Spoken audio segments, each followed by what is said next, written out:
EU announces 10th package of sanctions against Russia. The European Union published on Saturday its 10th package of sanctions targeting 87 Russian nationals and 34 entities over the conflict in Ukraine. This brings the total number of blacklisted entities up to 205, while 1,473 people face travel bans and asset freezes under the fresh round of restrictions that the EU hopes will add pressure on the country. Today we are targeting 121 individuals and entities, including those responsible for military activities, for political decisions, who are polluting the public space with disinformation and malicious narratives, the Council of the European Union said in a statement. At the political and institutional level, the Council has designated 19 deputy ministers and a number of Russian government officials, including heads of federal agencies, 4 lawmakers, and the All Russia People's Front campaign. Why Western sanctions against Russia failed. In the Russian military sector, sanctions were brought against the Russian Defense Ministry and Intelligence Agency SVR, as well as against Khrushchev State Space Research Center and rocket maker for its contribution to the Defense Ministry's military satellite launches. Sanctions were also imposed on several defense manufacturers affiliated with Russia's Rosatom nuclear agency. Russian military commanders Alexei Avdyev, Mikhail Teplinsky, and Sergei Karakayev were targeted by individual travel bans and asset freezes. Prosecutors in the 4 regions of Luhansk, Donetsk, Kherson, and Zaporizhzhia and the Ministry of Emergency Situations of the Donetsk People's Republic were also blacklisted as proxy authorities. Economic actors covered in the new sanctions package include banks such as Alfa Bank, Rosbank, Tinkoff Bank, Russia's National Wealth Fund, as well as the Russian National Reinsurance Company and Russia's top commercial vehicle maker Gaz. It also sanctioned Rosatom Flot, the operator of the Russian fleet of nuclear icebreakers, for helping unlock the lucrative Northern Sea route in the Arctic. Continuing its crackdown on freedom of speech, the Council imposed sanctions on media organizations, such as Rossiya Segodnya Media Group, and individual journalists, including its executive director Kirill Vyshinsky, and Regnum chief editor Marina Akhmedova. They are accused of polluting the public space with disinformation. It also sanctioned Vadim Subodin, deputy head of Russian media watchdog Roskomitzer, who is accused of limiting Russians' access to information. Economy. EU's new sanctions against Russia target 96 firms, ban Sputnik Arabic, RT Arabic. In the social affairs and human rights area, the EU sanctioned head of the Russian Foreign Ministry's outreach agency Rossotrudnikistvo Yevgeny Primakov, Russian human rights ombudswoman Tatiana Moskalenko, head of the Presidential Council for Civil Society and Human Rights Valery Fedayev, and the president of the Foundation for the Defense of National Values, Maxim Shugalay. The EU also sanctioned foreign nationals and entities over their alleged ties to Russia. These include Vyacheslav Boguslayev, former Ukrainian lawmaker and head of Ukrainian aircraft engine maker Motor Sich, who is in custody in Ukraine on charges of allegedly providing military equipment to Russian troops. Several Central African Republic companies were targeted over their alleged connections to the Wagner private military firm. They include Lobe Invest Sarlu, Diamville, Lengo Sengo radio station, and Sudan's Miro Gold Ltd and M Invest companies. Hundreds of thousands march against judicial reform in Israel. Hundreds of thousands of people have participated in yet another mass protest against the Israeli government's controversial judicial reform, Israeli media report. The protesters gathered across Israel on Saturday evening, the Jerusalem Post reported, saying that the major demonstration saw hundreds of thousands of participants. The Times of Israel said that over 100,000 demonstrators gathered in Tel Aviv alone on Saturday. The protesters took to Kaplan Interchange, near the government complex, the Jerusalem Post said. At least 7 protesters were reportedly arrested on the Ayalon Highway on Saturday. On Tuesday, UN High Commissioner for Human Rights Volker Turk expressed concern that the judicial reform pushed by the Israeli government may negatively impact the rights of vulnerable groups in the country and urged the suspension of the initiative. On Monday, the Israeli parliament, the Knesset, approved the first part of the judicial reform in the first reading. The reform will limit the authority of the Supreme Court by giving the cabinet control over the selection of new judges, as well as allowing the Knesset to override the court's rulings with an absolute majority. The voting in the Knesset took place amid mass protests across the country that have been held for 8 consecutive weeks. The reform's opponents argue it will undermine democracy in Israel and put the country on the verge of a social and constitutional crisis. The current Israeli judicial system has been in place since the establishment of the state in 1948. In accordance with this system, the Supreme Court provides constitutional oversight, since Israel does not have a constitution and a constitutional court. Government decisions are largely controlled by the Supreme Court, which can overrule them if necessary. Rossiya Segodnya chief calls EU sanctions an act of self-destruction. Dmitry Kiselev, chief editor of the Rossiya Segodnya media group, which was blacklisted on Saturday in a new EU sanctions package against Russia, said the United States was nudging the European Union to commit self-sabotage by targeting media. The United States has not yet announced sanctions against our media group and is pushing Europe forward. It is another step towards self-destruction made by Europe and it benefits no one, he said. The European Union accused Rossiya Segodnya of disseminating false information about the conflict in Ukraine and the spillover effect of Western sanctions imposed on Russia on poorer countries. It also added the company's executive director, Kirill Vyshinsky, to its blacklist. Vyshinsky says he was unfazed by the sanctions. I took it calmly and felt indifferent. It did not elicit any strong or not so strong emotion, he told Sputnik. It was clear that after Ukraine came up with a long list the European Union was sure to follow with a sanctions list of its own, he added. Timur Schafer, senior official at the Russian Union of Journalists, said the EU's newest round of sanctions was an attempt to limit Europe's access to information from Russia. U.S. nuclear submarine makes port call in South Korea. The U.S. 7th Fleet announced on Saturday the arrival of its fast-attack submarine USS Springfield at the naval base in the South Korean port city of Busan, in an apparent show of force aimed at the north. The Los Angeles-class fast-attack submarine USS Springfield, SSN 761, pulled into port in Busan, February 23, the fleet said on social media. Los Angeles-class submarines make routine port calls in South Korea as part of the U.S. Navy's forward-deployed submarine force in the Indo-Pacific. The length of the submarine's stay was not revealed. USS Springfield is built as one of the most capable ships in the entire U.S. Navy. Its home port is in Guam, in the Western Pacific. Korean ruling party head calls for development of national nuclear arms. The U.S. Indo-Pacific Command said this week that it would maintain close cooperation with South Korean forces in light of North Korea's recent aggressive nuclear policy and advancements in nuclear capabilities. North Korea has repeatedly warned the Allies against building up military presence near the Korean peninsula and has criticized US-South Korean joint drills as a preparation for invasion. It has launched several ballistic missiles off the eastern coast since the start of the year. US Nord Stream sabotage may cause countries to quit NATO, says Seymour Hersh. Biden's actions regarding the Nord Stream have revealed his real attitude towards Germany and NATO, Hersh suggests.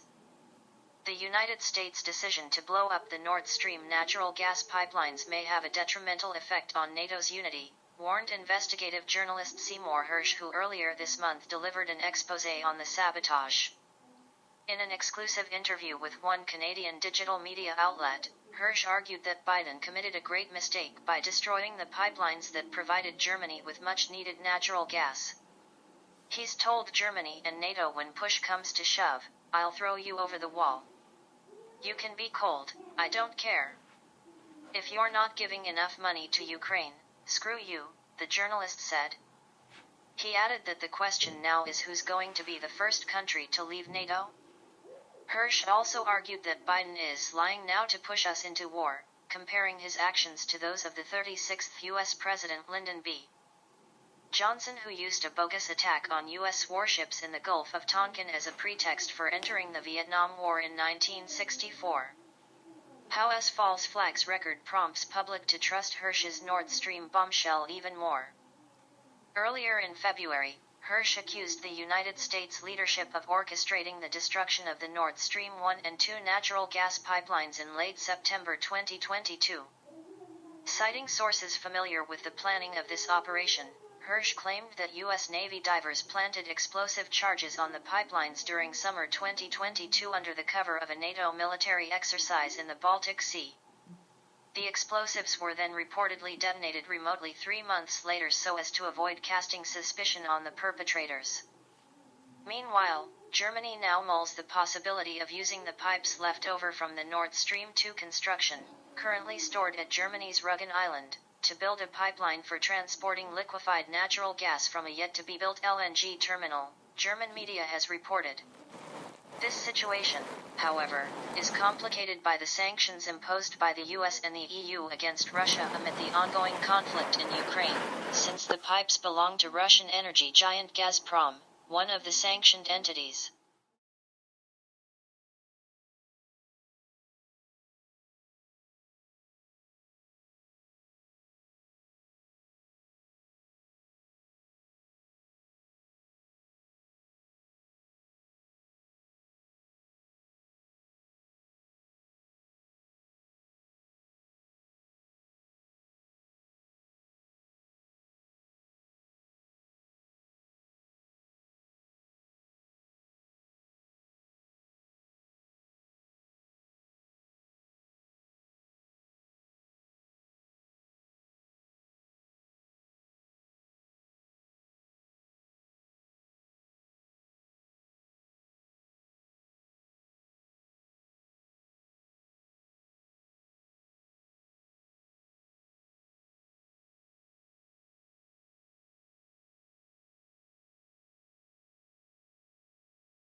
U.S. Libertarian Party demands immediate withdrawal of all American aid to Ukraine.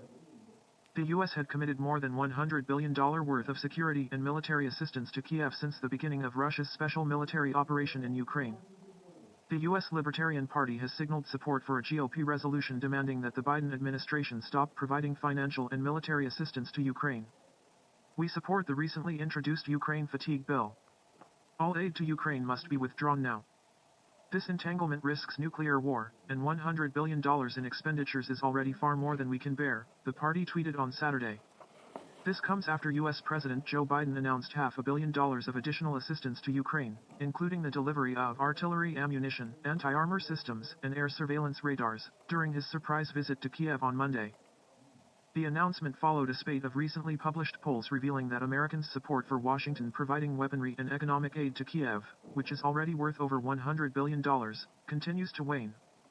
U.S. authorizes $2.5 billion in new Ukraine military aid including Bradley, Stryker vehicles. The Ukraine fatigue resolution was introduced by Republican Matt Gaetz earlier in February, a document that, in particular, reads, "The United States must end its military and financial aid to Ukraine, urging all combatants to reach a peace agreement." President Joe Biden must have forgotten his prediction from March 2022, suggesting that arming Ukraine with military equipment will escalate the conflict to World War III. America is in a state of managed decline. And it will exacerbate if we continue to hemorrhage taxpayer dollars toward a foreign war. We must suspend all foreign aid for the war in Ukraine and demand that all combatants in this conflict reach a peace agreement immediately, according to the document. Western countries ramped up their military aid to Kiev following the beginning of the ongoing Russian special military operation in Ukraine. Moscow has repeatedly warned the US and its allies that by sending weapons to Kiev, they are prolonging the conflict. The Russian Foreign Ministry said that NATO countries play with fire by supplying weapons to Kiev, and that any convoy of arms for Ukraine will become a legitimate target for Russian forces. S.Y. Hersh on U.S. proxy war on Russia, Snowden's expose and Nord Stream sabotage. The destruction of the Nord Stream pipelines was planned at a time when the Minsk agreements were still in force. However, the Biden administration did not attach much importance to it while pursuing its political goals, Seymour Hersh revealed in an exclusive interview on RT's Going Underground. I think the record of Minsk was pretty horrible. If you know former German Chancellor Angela Merkel said literally in the words I am giving you, the West signed the Minsk Accords in 2014 which called for a ceasefire in the areas of Ukraine that have a lot of Russian population, and she said everybody knew it just gave NATO a chance to build up arms. Pulitzer Prize-winning journalist Seymour Hersh told. On February 8, Hersh dropped a bombshell story about how the Biden administration and the CIA in collaboration with the Norwegian Secret Service and Navy destroyed Russia's Nord Stream pipeline network. The blasts occurred on September 26, 2022 at 3 of the 4 strings of the Nord Stream 1 and 2 underwater pipelines, which were built to carry a combined 110 billion cubic meters of Russian gas to Europe annually. Denmark, Sweden, and Germany, nations, which have been investigating the sabotage for 5 months, have yet to provide conclusions regarding the potential culprits, their motives, and the mechanisms of the attack. The only person who has outlined a detailed account of the events so far is S.Y. Hersh. He refuted the possibility of Russia blasting the pipes itself. If I were a reporter looking at this story now at the New York Times or the Wall Street Journal, I would try to find people, even Americans, who own or are on the board of companies that build pipelines underwater. Because I can tell you right now, I have empirical stuff I can't make public because I said I would not, but I can tell you right now that there is nobody in the pipeline business, nobody who was a consultant to the companies that worked for pipelines. And I talked to those people. The one thing that I'm convinced of is Russia didn't do it because it's absolutely insane for them to have done it. One out of many thousands. Hersh never concealed that his story relies on a single anonymous source. Responding to his critics, the Pulitzer Prize-winning journalist referred to the case of Edward Snowden, a former NSA contractor who stepped forward to lift the veil of secrecy on the U.S. intelligence community's spying on the world and on Americans. The one thing about NSA that I knew from, I've been reporting in Washington for the New York Times, and before that for the AP, I covered the war, Vietnam War, in Washington, and the Pentagon, and so I got to know some people who worked in the signals world. And the one thing I understood is that if you are in the signals world, you cannot intercept an American without a warrant, said Hersh. What Snowden discovered, was told, and learned as a consultant, was that they had changed the law. They opened it up and everybody knew it. They opened it up so that now you could now listen to Americans. So Snowden, who was not a political person, but a technological person, recoiled at this. And at that time there were maybe 25,000 people working for the NSA, probably 10% directly knew that the rules had changed, and out of those, many thousands. One spoke out about a direct violation of one of the most sensitive things in the American Constitution, the right of speech not to be monitored without a warrant, he continued. There is something about this community which is bizarre, given that only one man stepped forward to protect freedom of speech, remarked Hersh. Nonetheless, there are people in the intelligence community and the military who remember that they swear an oath to the Constitution in the first place, not to the president, the investigative journalist highlighted. Why Hersh's Nord Stream bombshell may become legal nightmare for Team Biden and its Nordic allies. U.S. sabotage operatives were apparently unaware of Biden's real Nord Stream plans. Commenting on his recent piece on Substack titled From the Gulf of Tonkin to the Baltic Sea, the Pulitzer Prize-winning journalist pointed out that U.S. President Lyndon Johnson lied to the American people and made U.S. spies change the intelligence on the Gulf of Tonkin incident to get congressional permission to expand the Vietnam War, which ultimately claimed the lives of 58,000 Americans and between 1 and 3 million Vietnamese. Now the Americans have a president who does not tell the truth about what he authorized and what happened, Hersh continued, referring to the Nord Stream sabotage plot. People who did this thing who were assigned to do this in the intelligence community, the operators, they initially thought it was a great idea, to give the White House some options to maybe bluff or convince Russian President Vladimir Putin that the cost is going to be very high. The journalist said. However, when Joe Biden talked publicly about halting Nord Stream on February 7, 2022 and told the press that the U.S. will be able to do it within 3 weeks of the intelligence briefing, guys in the group were upset because that was supposed to be a covert operation, the journalist noted. Moreover, after the group did its job and planted the bombs in June 2022, they realized that Biden had done it for political purposes and that it wouldn't help the war against Russia, according to Hersh. In fact, the US president sought to prevent Germany and Western Europe from opening up the new Nord Stream 2 pipeline, which was not subjected to sanctions, the journalist believes. That's the rationale for the mission, to make sure that Western Europe keeps on supporting NATO and keeps on funneling arms into what is clearly a proxy war against Russia that's being fought right now, Hersh underscored. This presidency has been caught out, in a way, due to what they did to the pipelines, the journalist noted, presuming that the Biden administration would never recognize the wrongdoing. Cover up worse than crime, silence around Hersh's bombshell and ominous Gulf of Tonkin parallels. Why isn't Biden tasking US spooks to inquire about Nord Stream sabotage? Despite being smeared and silenced, S.Y. Hersh's Nord Stream story made a splash, prompting a heated debate in Russia, Germany, and the UN Security Council. Earlier this week, Moscow called on the UN Secretary-General to conduct an independent international investigation to verify the facts brought forward by the Pulitzer Prize-winning journalist Jeffrey D. Sachs, a professor at Columbia University who testified at the UN Security Council meeting dedicated to the matter, highlighted that a UN Security Council objective investigation of the Nord Stream terrorism, in which all countries contribute what they know, is important for the global confidence in this body and most importantly, for global peace and sustainable development. Retired CIA officer and political activist Raymond McGovern, who also participated at the meeting, expressed his solidarity with Sachs.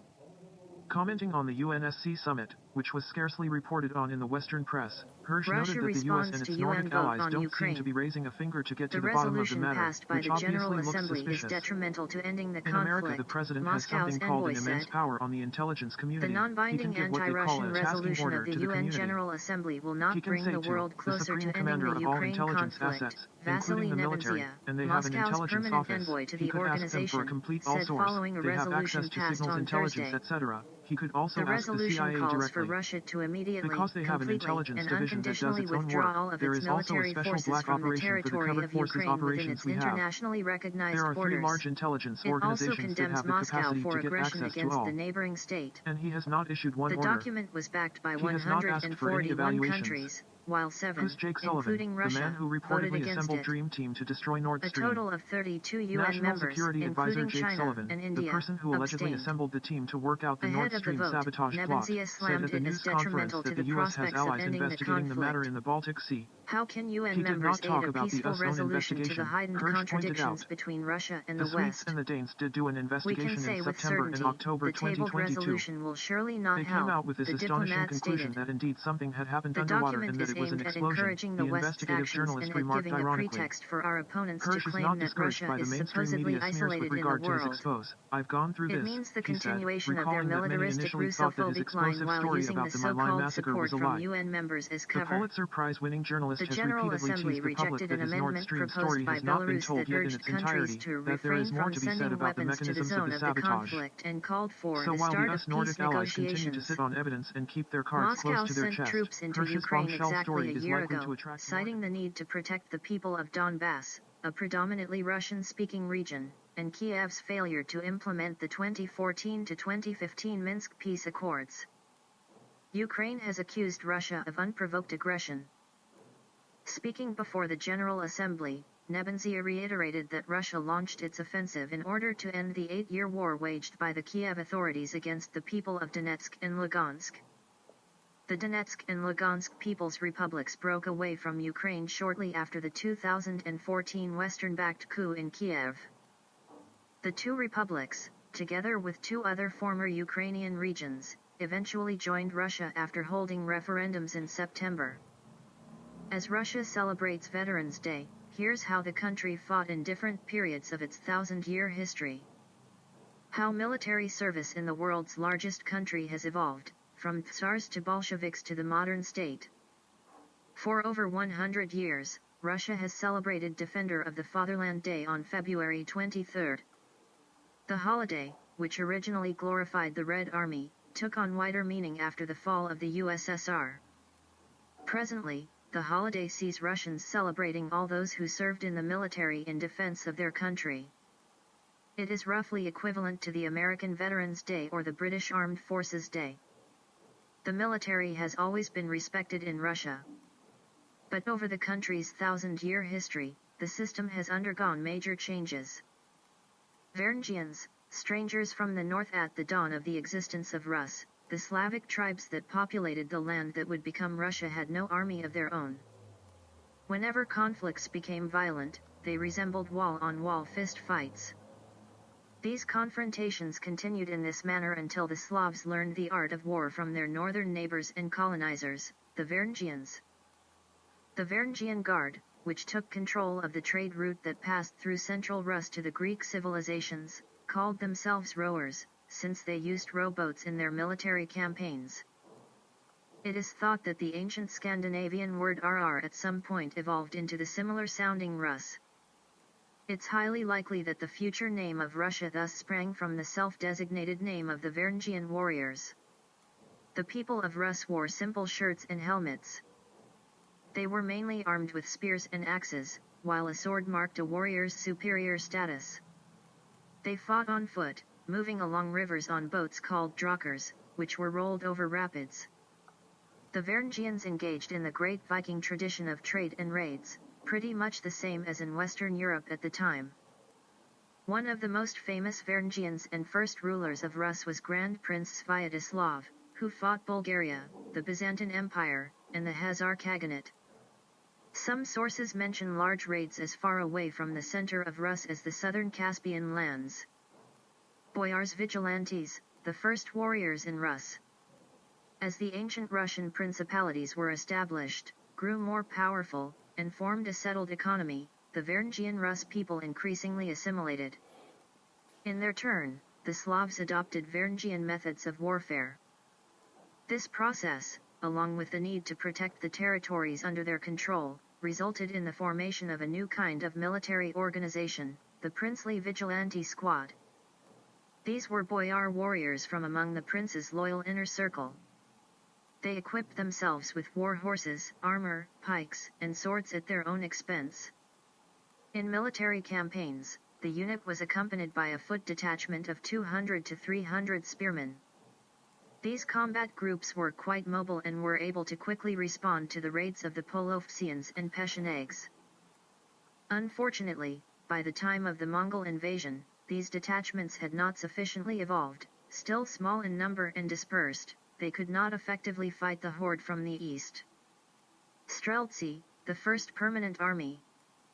Despite the defeat by the Mongols, the vigilantes and local militias continued fighting during the internecine wars of the 14th and 15th centuries, until a single state was formed under Ivan the Terrible. It was then that the first unified regular army appeared in Russia, called the Streltsy. This reform occurred in 1550 and a special order, ministry, was created. This first army wasn't large, it consisted of no more than 3,000 soldiers. However, the Streltsy were paid and were not obliged to work the land, which greatly facilitated social mobility in those days. The privileges, allowance, and a rather free lifestyle made the new profession extremely popular, and within 50 years, there were over 20,000 Streltsy in Moscow and the regions. The Streltsy wore a kaftan and gloves and had uniform weapons. They were armed with a bardashe, poleaxe with a long shaft, a pistol, the Russian equivalent of an arquebus or long gun, and a saber. To achieve greater firing accuracy during important battles, the shaft of a bardashe was used to support the pistol. The Streltsy also often carried low-power powder grenades. In addition to military duties, the Streltsy had civic duties, acting as policemen and firemen. They also often interacted with the local cavalry.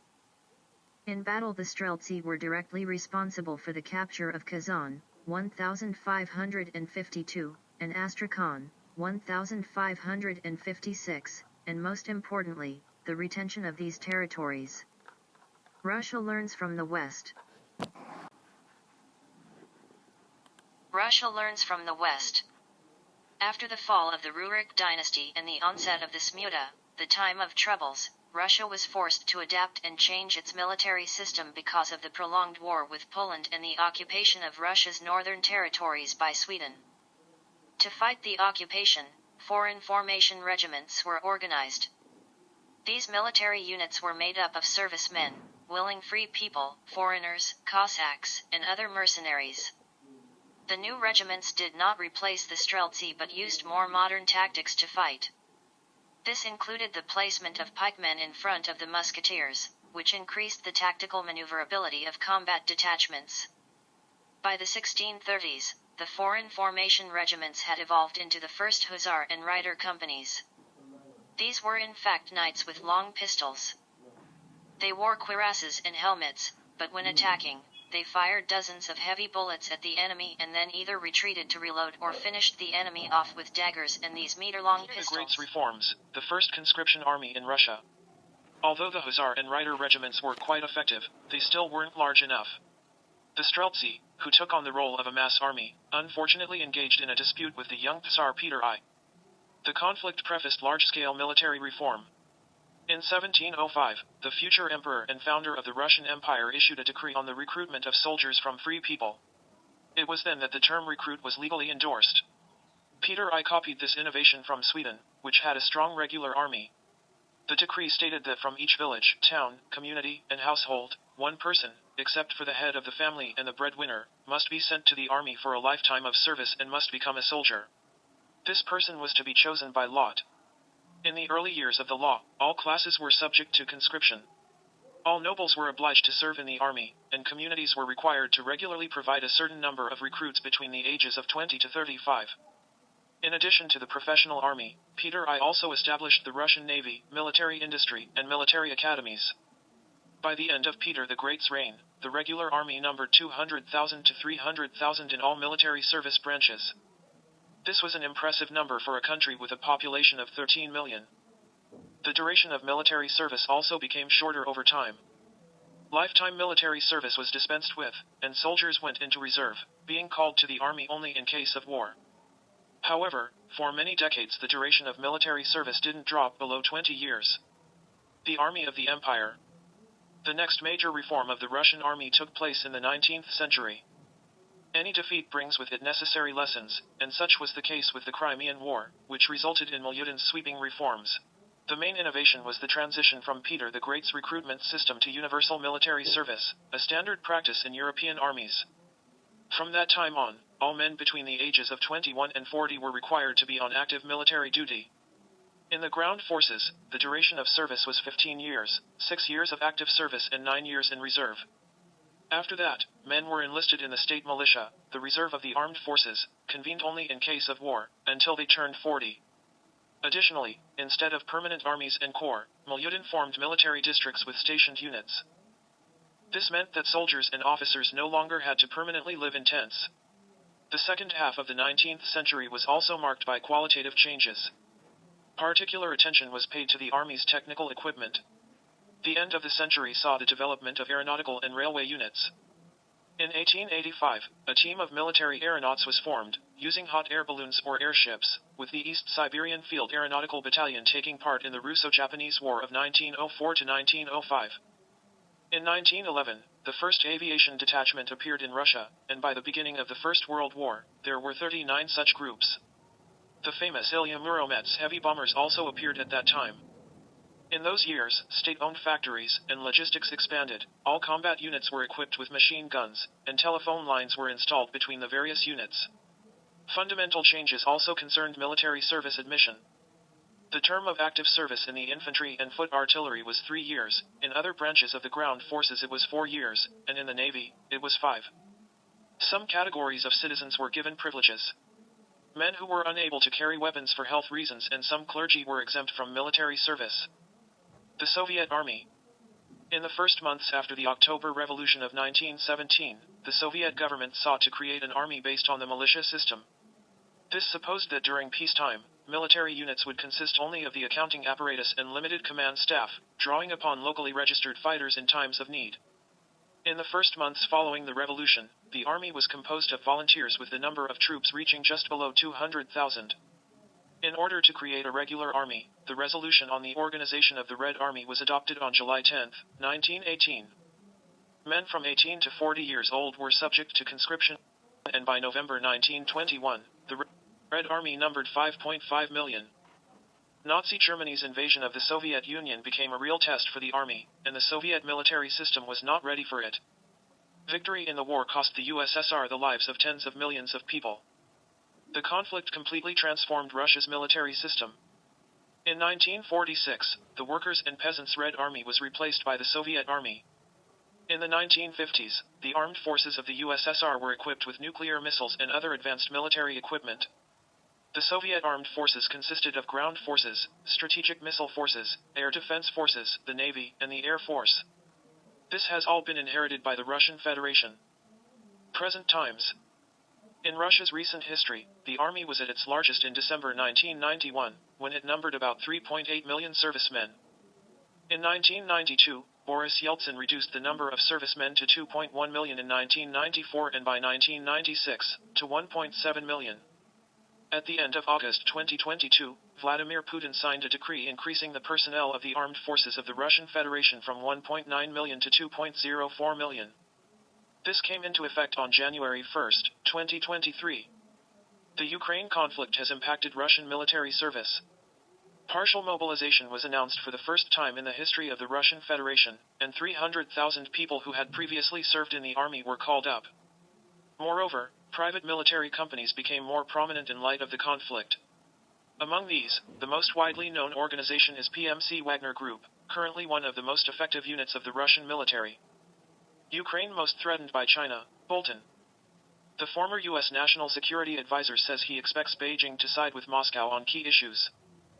Former top U.S. diplomat John Bolton says he doubts that China can legitimately hold a position of neutrality in the Russia-Ukraine conflict, even as Beijing called for a ceasefire and the resumption of peace talks 1 year after the launch of Moscow's military operation in Ukraine. Bolton, who has garnered a reputation for hawkish, interventionist foreign policy stances throughout his political career, has been a prominent critic of China's policies as it relates to an independent Taiwan and the alleged state-sanctioned theft of Western intellectual property.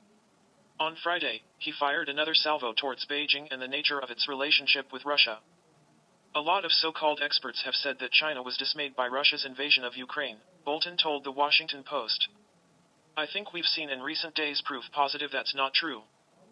Bolton added that China had upped its imports of gas and oil from Russian providers to make up for the impact of Western sanctions, and suggested that China's roadmap to peace in Ukraine would likely have been, he said, signed off by Moscow. So, to be clear, I think China's in this with both feet on Russia's side, he said. And while I certainly don't diminish the threat that China poses to Taiwan and countries in East and South Asia, I would say the most threatened country in the world today from China is Ukraine. Bolton, who was a key advisor in the Donald Trump administration for a 17-month spell between April 2018 and September 2019, added that he believes the Russians and the Chinese are in this together, referring to the conflict in Ukraine as a global war. The Chinese have, from the beginning, politically, and I think militarily, had Russia's back, Bolton explained. And the concomitant other side of that is that if China, for example, were to try to attack Taiwan, or throw a blockade around it, they would expect Russia to have their back. China's 12-point peace-brokering document, which it issued on Friday, called for an end to hostilities in Ukraine, as well as the removal of Western sanctions on Russia. However, Beijing's stance has been criticized in the West as being undermined by the country's diplomatic and economic support for Russia. Various Western officials have also warned that China may be considering providing arms to Moscow, an assertion which Beijing denies. China tests all AG-600M amphibious aircraft prototypes. All 4 prototypes of China's AG-600M aircraft, a full-configuration firefighting model belonging to the AG-600 large amphibious aircraft family, have kicked off test missions, the aircraft developer announced Saturday. The 4th AG-600M firefighting aircraft prototype successfully completed its maiden flight on Saturday in Zhuhai in South China's Guangdong province, said the Aviation Industry Corporation of China, AVIC, the country's leading plane maker. During the 17-minute flight, the aircraft carried out a series of planned tests. The aircraft demonstrated excellent performance, with all its systems operating stably. So far, the AVIC has produced a total of 4 AG-600M aircraft prototypes, which are now carrying out related flight tests at various sites across the country. Codenamed Kunlong, or Water Dragon in Chinese, the AG-600 aircraft family has been developed as vital aeronautical equipment to strengthen China's emergency rescue capabilities. It can be used in combating forest fires, maritime search and rescue, and other critical missions. A member of the AG-600 aircraft family, the AG-600M is specifically designed to combat forest fires. Its maximum takeoff weight is 60 tons, with capacity for carrying up to 12 tons of water. It can conduct low-altitude flying at low speed, enabling it to drop water accurately on fire sites. The year 2023 is key for the aircraft's development. A series of flight and ground test missions are scheduled this year to ensure that the AG-600M is capable of carrying out firefighting missions. These tests will be carried out to ensure progress toward securing airworthiness certification, the AVIC said. The AG-600M firefighting specialized aircraft will obtain the certificate in 2024 and start its initial small batch deliveries in 2025, said the AVIC. It will also push forward the rescue specialized model of the AG-600 aircraft family to obtain the type certificate in 2025. China property insurance premiums hit 1.5 TUN in 2022. China's property insurance sector maintained stable growth in 2022, data from the China Banking and Insurance Regulatory Commission showed. The property insurer's premiums jumped to 1.5 trillion yuan, $217.6 billion, in 2022, up 8.7% year-on-year, while their payouts increased by 2.6% from a year ago to stand at 907.82 billion yuan, the data showed. By the end of 2022, the total assets of the property insurance sector reached 2.7 trillion yuan, up 9% year-on-year.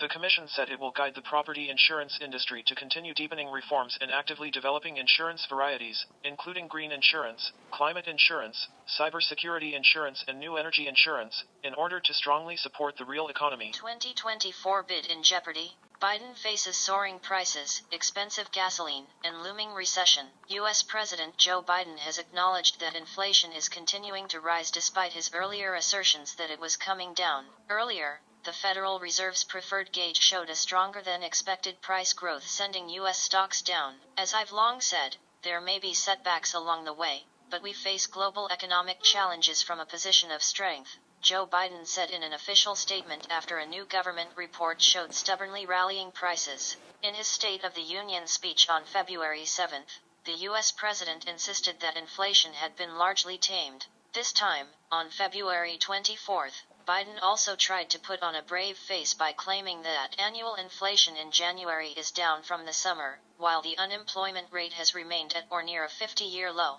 The Federal Reserve's preferred measure for inflation is the Personal Consumption Expenditures Price Index, PCE. The U.S. mainstream media argued that the PCE is a better gauge than the Consumer Price Index, CPI, because it measures all consumption expenditures. For its part, CPI only examines a basket of goods purchased from individuals' discretionary incomes. In addition, the PCE gets updated each month. The PCE showed that headline inflation spiked 5.4% from a year ago as of January and 0.6% for the month. At the same time, core inflation, excluding volatile food and energy prices, grew 4.7% and 0.6% for the month.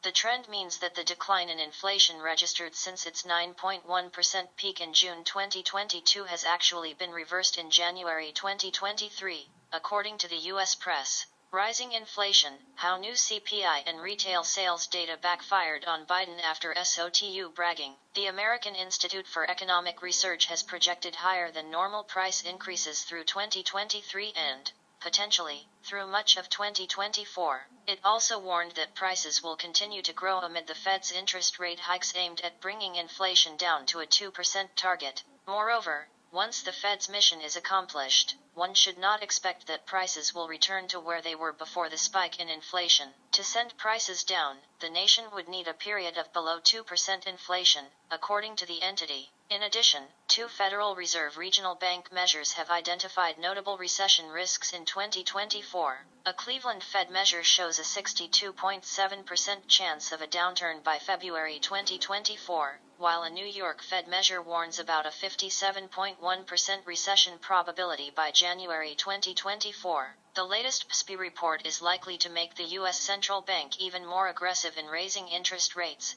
amplifying recession fears. Meanwhile, the American press has suggested that U.S. gasoline prices may go up again. Biden boasted on Friday that gasoline now costs about $3.40 a gallon on average in the country, i.e. down more than $1.60 since last summer's peak. Routinely, Biden blamed the peak on Russia's special military operation, which started in February 2022. However, the U.S. president failed to explain how exactly Moscow inflicted so much pain to Americans at the pump, especially given that the average U.S. retail gasoline price exceeded $3 for the first time since late 2014 and May 2021. Still, the U.S. media bemoans the fact that even though gas prices have plummeted since summer 2022, they are still up some 40% from 2 years ago. Global oil demand rose to record high in December, IEF says. Some analysts cited by the U.S. media warn that gasoline is poised to rise due to a looming shortage of a petroleum product called vacuum gas oil, VGO.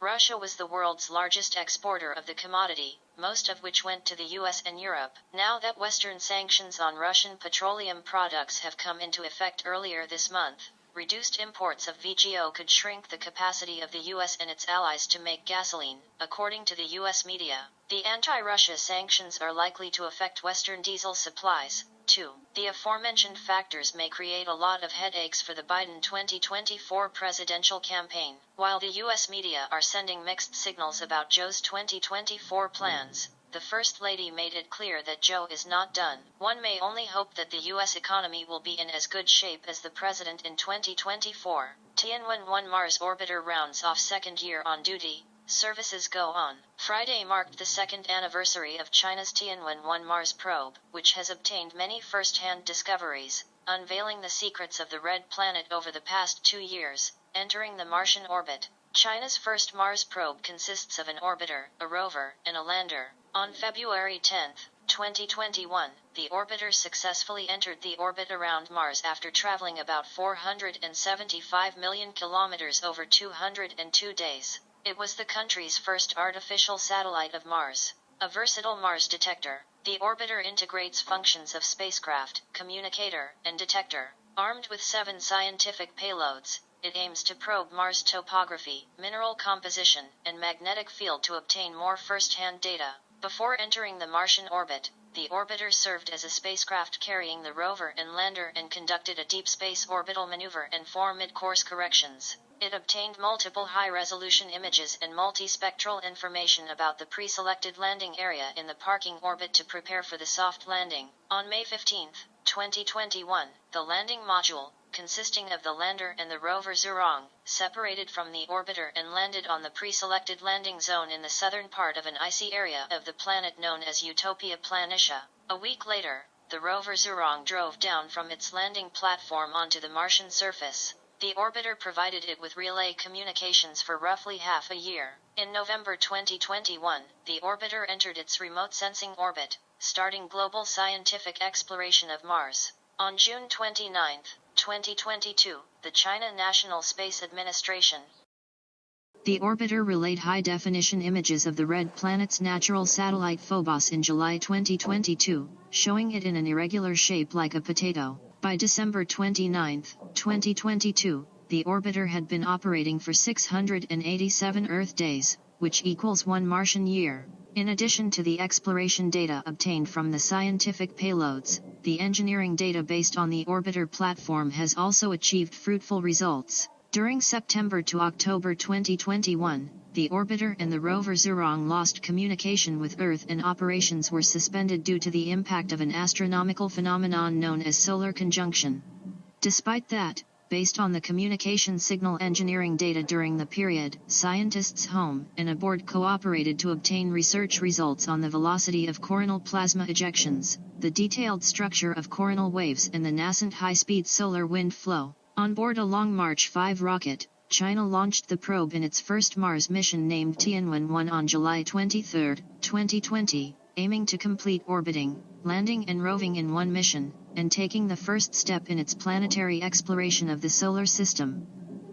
Scientists propose way to achieve carbon-neutral crop production. Chinese scientists, in collaboration with researchers from the United States, United Kingdom, Australia, and Germany, have proposed an agricultural carbon reduction solution that could help China achieve carbon neutrality in its food production. According to the Institute of Soil Science under the Chinese Academy of Sciences, CA.